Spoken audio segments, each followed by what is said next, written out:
Hi everyone, welcome back. If you joined us yesterday, and if today is your first time joining us, welcome to you as well. I want to first start by saying thank you to Photodex for inviting me to talk to you the past couple days about making memorable reunion slideshows, or as my subtitle says, how to have fun and make money making people cry. So my name is Jenny Larson. I live in Glenview, Illinois, just a little north of Chicago, and originally I went to Northwestern, and then I went to law school, but I never actually practiced law. Right after law school, I got married, I had kids. I was really searching for something to do from home, while I was raising my kids, that would allow me to incorporate my passion for photography and telling people's stories through the magic of photos and video. And so in 2003, I started my own business. I called myself a videographer for a number of years, but really I was making slideshows for people mostly. Until last year, I learned about APO, an organization founded, I think, in 2009, but it's the Association of Personal Photo Organizers, and that really captures more of what I do for people. So since then, I have been calling myself a photo organizer. Note that the information about APO and a lot more will be available as a PDF download on the Google Plus Hangout page, both from yesterday's show, Hangout, and today. It'll also be available on the Handout blog, and there's a lot of tips and tricks and specific information about vendors and services that I mention on that handout. So take a look at that. So I am currently a certified photo organizer through APO. I make about 3 to 4 slideshows a week for different clients, and in the last year and a half, I've been exclusively using ProShow Web and Producer to make these shows.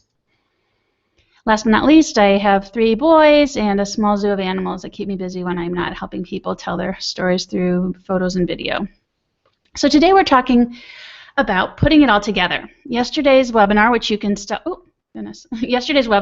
still watch on the Google Plus Hangout page, talked about how to prep for putting your show, prep your photos, scanning and retouching, getting everything ready. Today we're going to put it all together and build a great show and deliver it.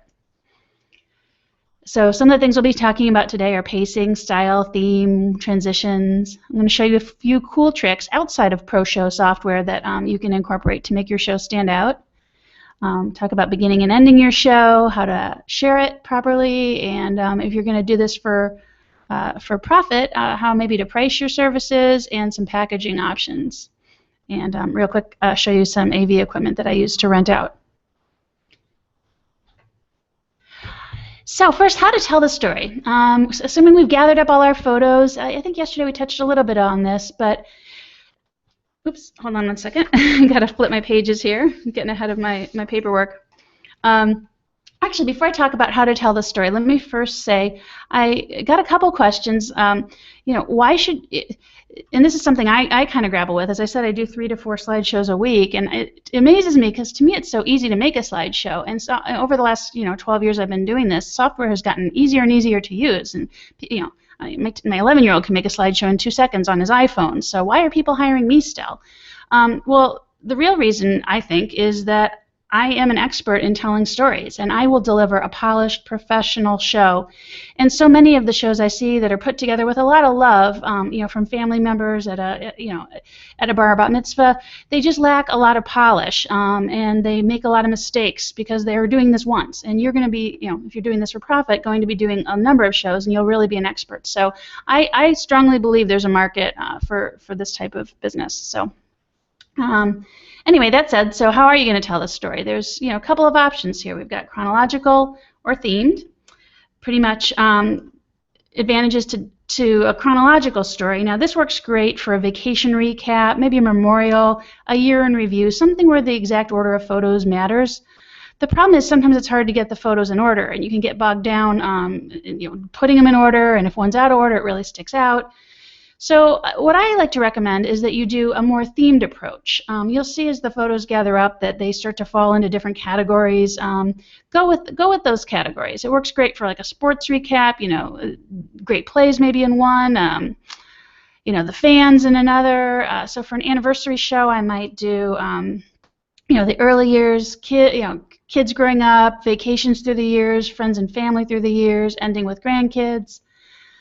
Same like with a wedding rehearsal slideshow, first pictures of the bride, then the groom, then them together. These are pretty standard themes that people use, and it works really well. And typically within each theme, I will have the photos mostly chronological, but then in any given section, it sort of starts back from zero. So it's sort of a balanced approach. And the themes that you use can be, either really subtle or more overt. In this example on the right, this is a opening slideshow for a bat mitzvah DVD I did a few years back. In this one, as I click through here, we introduced each new section of her life with a book that she liked to read at the time, and then a quick quote. A couple of this is like when she was a toddler, she liked this book, and then as she got into her tween years, liked Harry Potter. So each of those really introduced that one section was ending, a new one was beginning. And you don't need to be that obvious about it. A lot of people do like to use title slides to introduce new sections, but often what I'll do is, if we want it a little more subtle, is just change the music. So, usually I'll fade to black between sections and start with a new song, and that pretty much gives people the idea that we're moving on to a new chapter in the story. So once you've got your story organized, ProShow, both web and producer, have a lot of amazing themes and wizards and different things you can pick from. It's almost overwhelming. The trick is to really match the right one to the occasion. I want to show you this. Yesterday I talked a bit about this 50th birthday party slideshow I did. Here are these are two different styles of putting that show together. They're not so different. I didn't want this to be like a crazy example to show you. I wanted to show something sort of real world, like a decision I would actually make. So you're going to see like the same 8 photos here, same music, same pacing, one with a little more classic, simple theme. It's a ProShow web called Simplicity Dark. And then the other one is also a ProShow web called Sparkle. It's a little flashier. Here, I'll show you we'll watch them in order. Watch the simple one first and then the flashier one. And you can tell me or think about what would, how you would make the same choice for your client.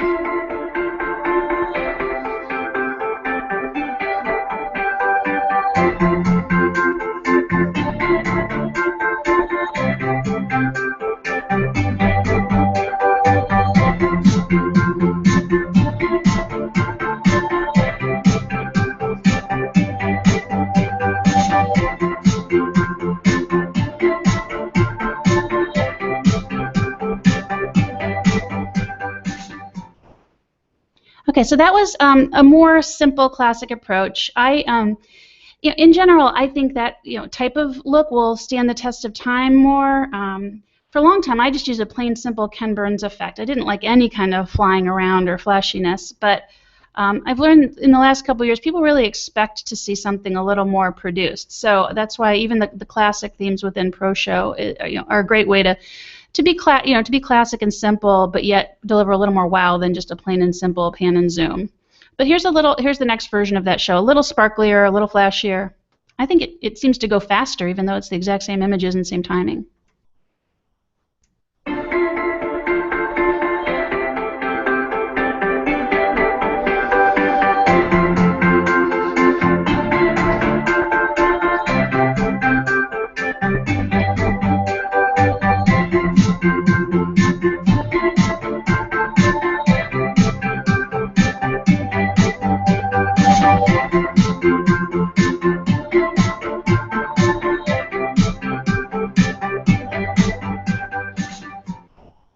So in the end, I actually ended up going with the sparklier version for this show for a couple reasons. It really matched my friend's personality. Now, part of the risk of using some of the more elaborate effects that have computer-generated graphics is they kind of look a little dated, I think, in a few years. I mean, I've transferred wedding videos from 2006 or 7 that had some graphics in them that it's shocking in a few years how that they can look dated. So, but they look great now, and so you need to balance all that out and consider how the show will look now versus 10 years from now. But for that one, we went with a little sparklier version. So moving on, similar, the mood and tempo and pace of the show. This is all dictated by the music, the effects, and it's, there's so many variables. It's just up to you to really pick the right ones to match what the show needs and what your client expects. I think it's really important to match the mood to the occasion of the show. If you have a show for a younger audience, they're used to seeing images fly at them quickly. But if you're doing something for a 50th anniversary, you want to slow it down. Most importantly, remember that you are enhancing the viewer's experience with your editorial choices so that they're going to enjoy the story. you're not trying to impress them by showing off your cool software and how many effects you can jam in there. So just always keep that in mind. Like if people are noticing the effects, the transitions, they're missing the story behind the photos, and that's really what they should be noticing and walking away with. So a show can be either sentimental, funny, upbeat, exciting. There's a number of different moods that a show can take on based on editorial choices. I'm going to show you 3 really quick, under 30-second examples here. One slow, one medium, one really fast. The first one is a memorial show I just did for a family, and it's using the images that you saw me retouch in yesterday's webinar, and this is what the final version looked like. Oh, I should also, side note, all of the music I'm using today is from the ProShow web royalty-free music collection, with one exception, and I'll tell you about that in a minute.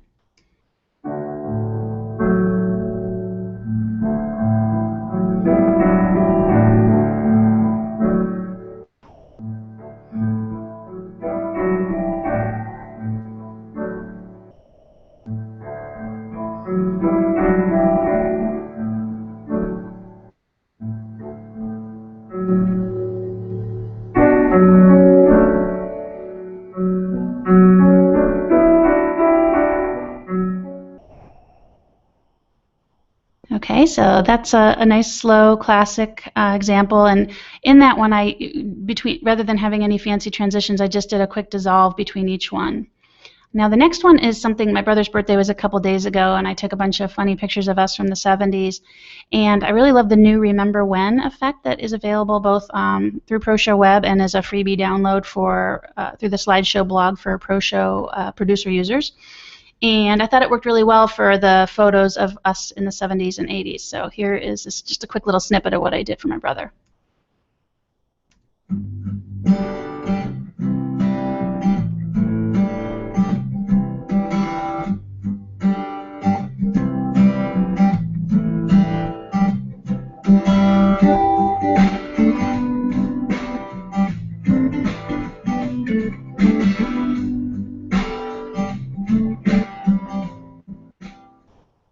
Okay, so that's a little more medium pace, a few more effects, but nothing too crazy, but it worked well suited the photos.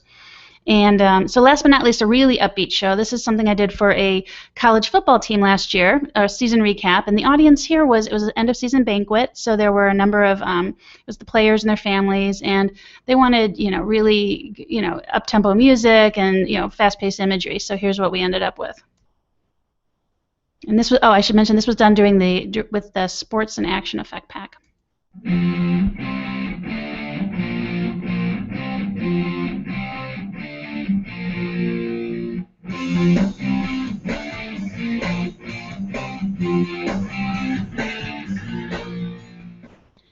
See, much faster there. Things are flying by, but that it worked really well. Especially, I find for sports shows, the photos all start to look really the same. So it's really nice to have things flying by quickly, because otherwise it can get a little monotonous just seeing football player after football player, at least for me. Now let's talk about transitions and captions. Again, part of what contributes to the overall mood of the show, but specifically, there's a couple of warnings I want to give you. Be careful, first of all, not to have transitions do weird things to your photos. I made an example here. This is my family. We went to New York last year. I wanted just a couple pictures, but so make sure your transitions aren't decapitating anyone. There's this example here just has a few people being split in half. There are a number of other transitions that could work well for a scenery photo, but maybe not so well if you have people in the photos. So be careful that your transitions don't do that kind of stuff.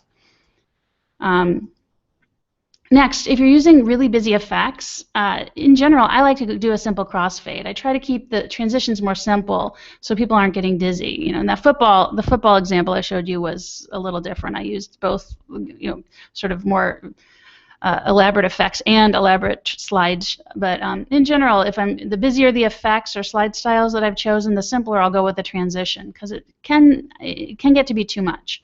And again, the point is not for them to notice how many cool transitions you own, but how beautiful the story is. So, also, in general, no matter what the transitions, don't use more than a handful per show, like 4, I don't know, 5 to 10 at the very most, depending on the length of the show. It's just, the more transitions you have, I just recommend usually that people pick a handful and repeat those. Don't try to change it up every single time just to show off that you have, 530 transition styles available to you. Next warning is to minimize the use of captions. Some people really like to have words on photos, and that's fine if it's warranted, but in general, people don't want to be reading the show. For me, I think of like the CNN ticker. When I'm watching CNN and I start reading what's happening at the bottom of the screen, I'm completely missing what they're saying at the top of the screen, and I think most people's brains work like that. So if people are reading, they're missing the emotion and what's going on in the show. Of course, there's times when captions are warranted to explain something, but don't go crazy. People, visually the story can be told without a lot of words most of the time. As far as what motion to put on photos, all of the slideshow, the ProShow effects, have basic motion incorporated with them. But sometimes you'll need to tweak it. At least I've found that. You can tweak it by either switching up the slide style. If you have one that's zooming in, pick one that's zooming out. Or even within ProShow Producer, going into a particular slide style and going on the effects tab and actually like working with the keyframes and changing how the photo is, the motion is actually specifically applied within that slide style.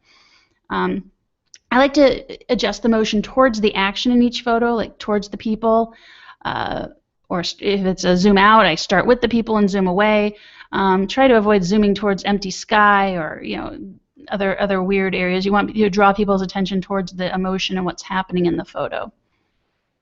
And that said, also with motion, be careful not to get people dizzy. Mix up your motion. If you go in on one slide and out on another constantly, zoom in, zoom out, zoom in, zoom out, people know what's coming next, and it gets a little boring. But they also start to get a little motion sick. So, if you're doing a backdrop, zoom in, zoom out, go right, go left, and mix it up and don't get too repetitive. Also, keep in mind the safe areas. All TV screens have an area where, most of them, if you're playing it on your computer, you're fine. But if you're playing your show on a number of different TV screens, you need to keep in mind the safe areas. This is the area around the edge of the screen on the sides and the top where if something appears in that area, whether it's a caption or someone's head or a person on the far right or left of the screen, they may get cut off on some sets. So to be safe, in ProShow Preferences, there is a drop-down menu under Show Defaults. I always select Fit to Safe Zone. That assures me that all the photos and captions and everything will be within the safe zone and won't be cut off on TVs. And if you want to see in any particular slide style what that looks like, there's this, hopefully you guys see my cursor again here, these diagonal lines, that's the safe zone. So if you have an effect that people or something important is in that zone, it may not show up on some TVs. Just keep that in mind. So now let me show you a couple of ways to start off and end your show that will leave your audience wowed and remembering this, what they've just seen for a long time. This first one incorporates some Google Earth footage which I've used successfully a couple of times. It really gives the impression of sort of going back in time, and I also applied an aged, I think it's called aged film effect, to also make it look like we were traveling back in time. But let me show you this. Oh, and let me also say this: the music that's used in this piece is all available from Song Freedom. That's one of the paid royalty-free sites that you can use. They have a number of great pop songs done by original artists and some that are covers. This is "When I Fall in Love" by Rick Starmer, and it's reasonably priced. If you're doing a show that's going to be produced and paid for, highly recommend you check out Song Freedom for some great choices. But here, watch this and tell me what you think.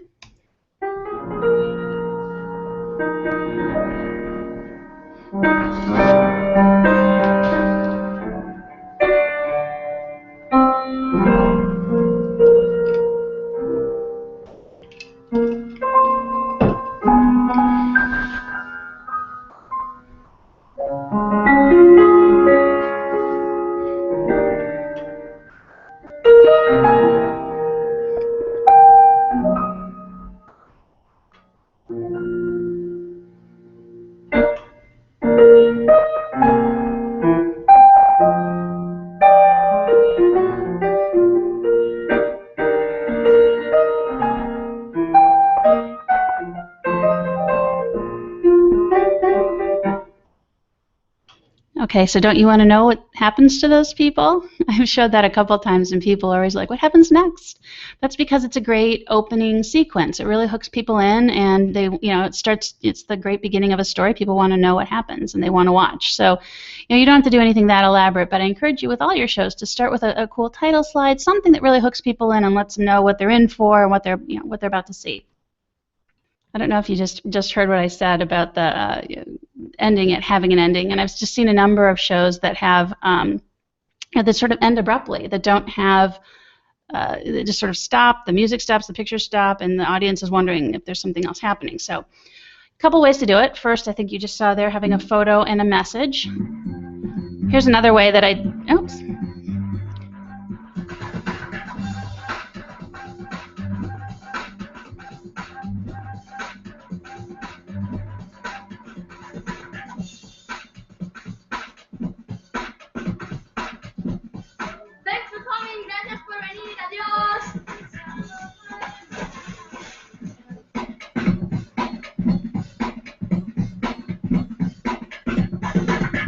Okay, so that didn't get to introduce it first, but that was for a bar mitzvah I did a while back, and we wanted to do something fun at the end so that he could say thank you to his relatives from Spain that had come.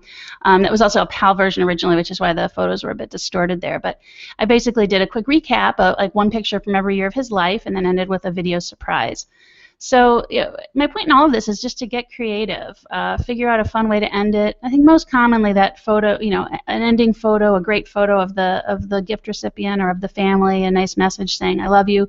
That's a perfectly acceptable way to end it. But it's nice just to sort of put a bow on the package and make it look nice. Let's hope this still works. All right, it's working. All right, so other cool things that I've used in the past that can really set your shows apart. One thing I've done is using a program called Morpheus, which you can get online, and that information is on the handout. Oh my goodness. Can't believe I'm having all these technical problems today. Sorry about that.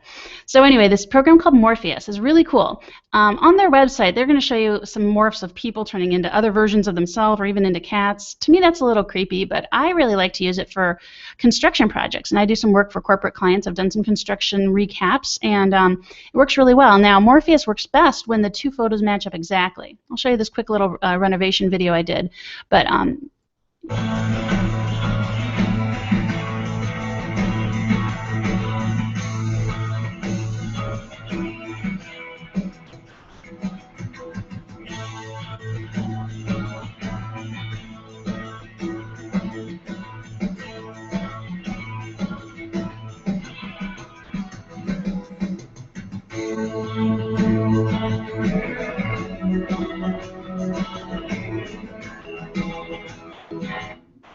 so you can see there, I think that last photo with the bar really worked well. The most successful morphs have photos that are shot from the same angle and match up exactly. So it's just a cool way you can use your imagination and find ways to use it and incorporate it. It's just something a little unexpected.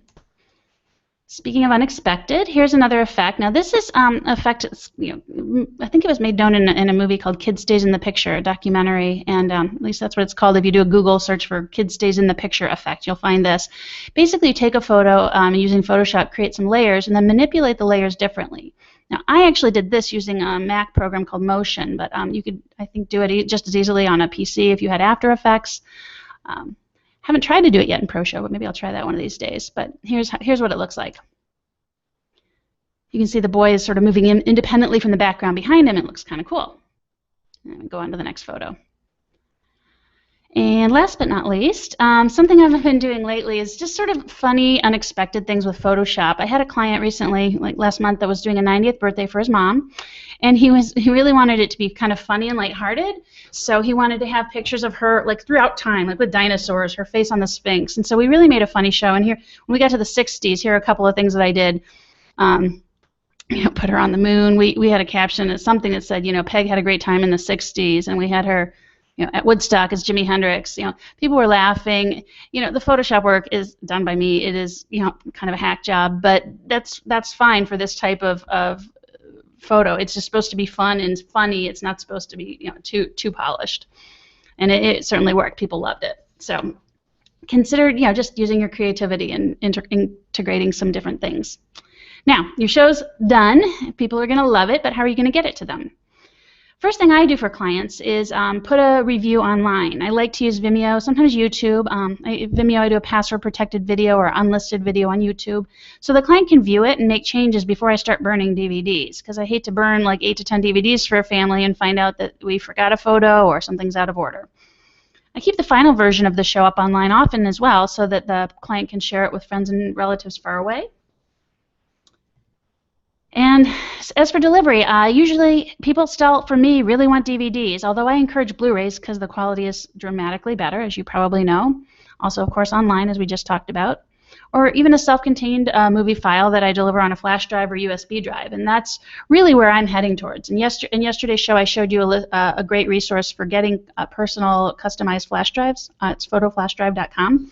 Recommend you check them out. And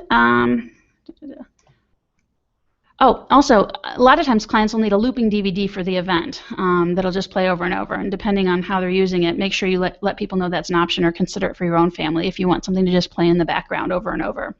ProShow producer can do that when you burn your DVD.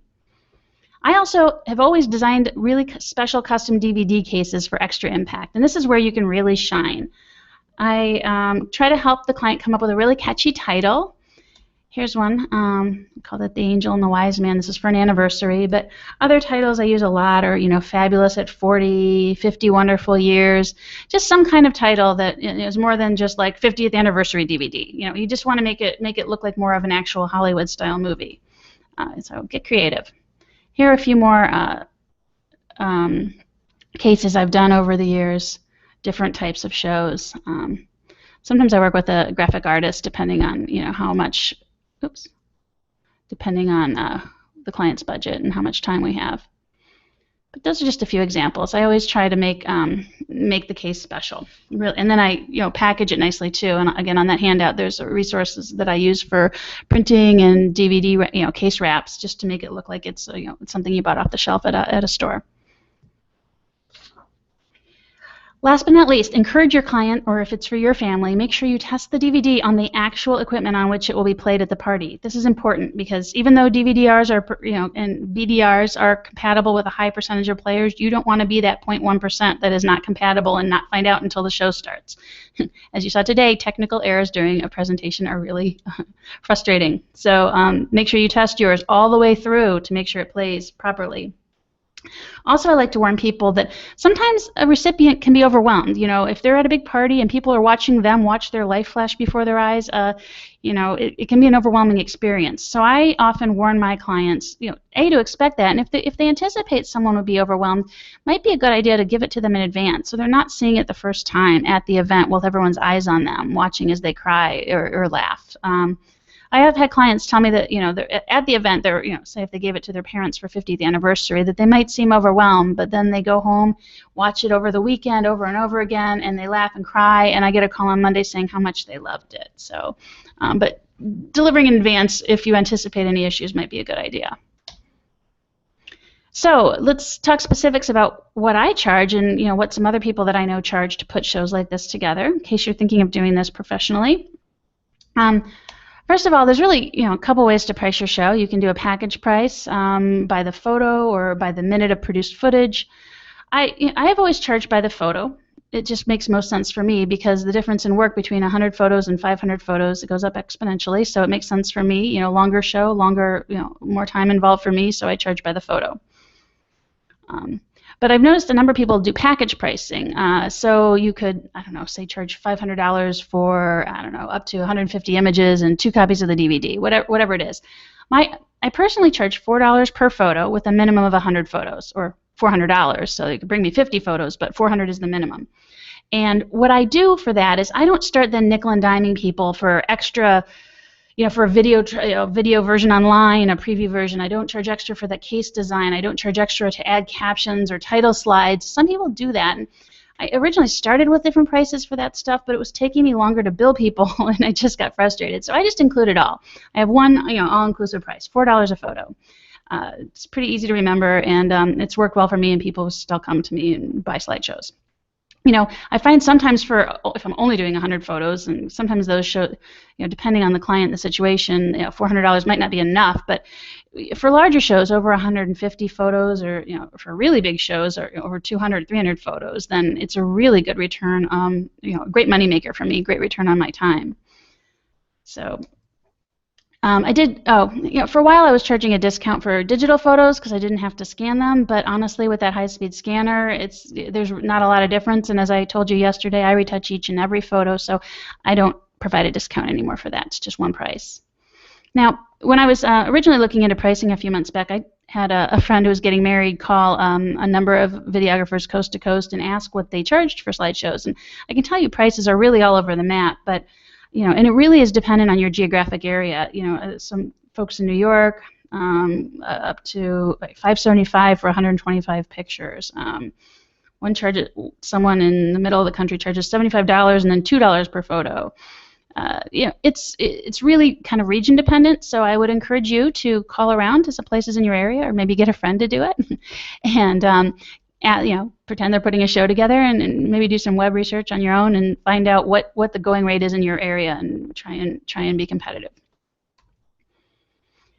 So another thing I started to do to increase my profit is first, obvious, maybe charge extra for extra copies. I charge right now $25 for extra copies of a DVD. I also encourage clients to come back to me after a party and do an add-on to their show. And I said, bring me all the party pics, and we'll add on the same DVD, and then we'll deliver all the final copies to everybody. So it's just another way to increase revenue. Sometimes people want the original retouched photos, and sometimes, depending on the size of the show, I'll just give it to them for nothing. Otherwise, or put it on a flash drive with their show. But sometimes otherwise I charge, $10 to burn a CD of all the retouched photos.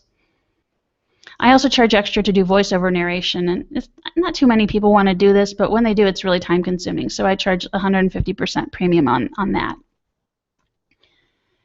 Finally, when I first started out, I wasn't charging quite as much, and I would work for hours and hours and hours, maybe charge $200 to someone to put a slideshow together, and then they'd need to play it at the event, and they'd call a local AV rental place, and they'd spend $500 to rent a projector and screen, and it just was frustrating to me that I had spent all that time, and the rental company was making like 2.5 times what I did. So I actually invested in some high quality but not terribly expensive rental equipment, which now I rent out to clients who need it. And I also have reached out to my local high school. There's a great TV program at our high school, and a number of really talented kids, and they'll help me sometimes show up and actually play the show at an event, which the client pays me a bit for their time and my time to set it all up. It's just a nice service that I provide to clients, because oftentimes they just want to enjoy their party. They don't want to be stressed out about setting it all up, and if there's a technical issue, it's just nice to have the peace of mind of knowing someone's there to play it for them. So I have a PA system with and a screen and a projector and some speakers. So it's good for rooms up to about 500 people. So finally, let's wrap up the last 2 days. In conclusion, I said this yesterday. I'll say it again. Where's my bullet? There you go. Sweat the small stuff for a professional show. The big difference between a show made usually with love and good intentions, but not polished and professional, you can make the difference by paying attention to details like volume, appropriate pacing, minimizing use of transitions, just all the little details that will become second nature to you as you do this more often. Really make the difference between a professional show and one that people are looking at their watch. In general, less is more. Like I said, fewer effects, fewer transitions. Keep it simple so people notice the photos. And don't be afraid to vary pacing throughout your show. As I said, maybe I didn't say this. I meant to say it earlier.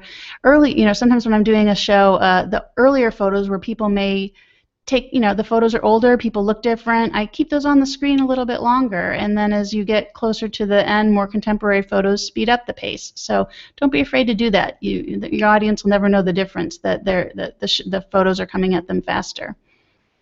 And finally, professional delivery adds a lot of value, so consider making custom DVD cases and really wowing your clients and your family members that you're making these shows for. So all that said, I thank you for listening in the last couple of days. This webinar, like the one yesterday, will be available as a permanent link on the Google Plus Hangout page and on the Slideshow blog. And there will be also, the handout will be available. If you have any questions for me, I encourage you to put them on the Google Plus Hangout page. And what we're going to do is gather up, some of the top questions, and I'll be doing within the next week doing a slideshow blog update, answering some of the questions that people have asked as a result of listening to me over the last 2 days. So I hope you've learned something, whether you were a novice slideshow maker or you've been doing this for a lot of years. Hope there was something for everybody, and thanks for your time. Goodbye.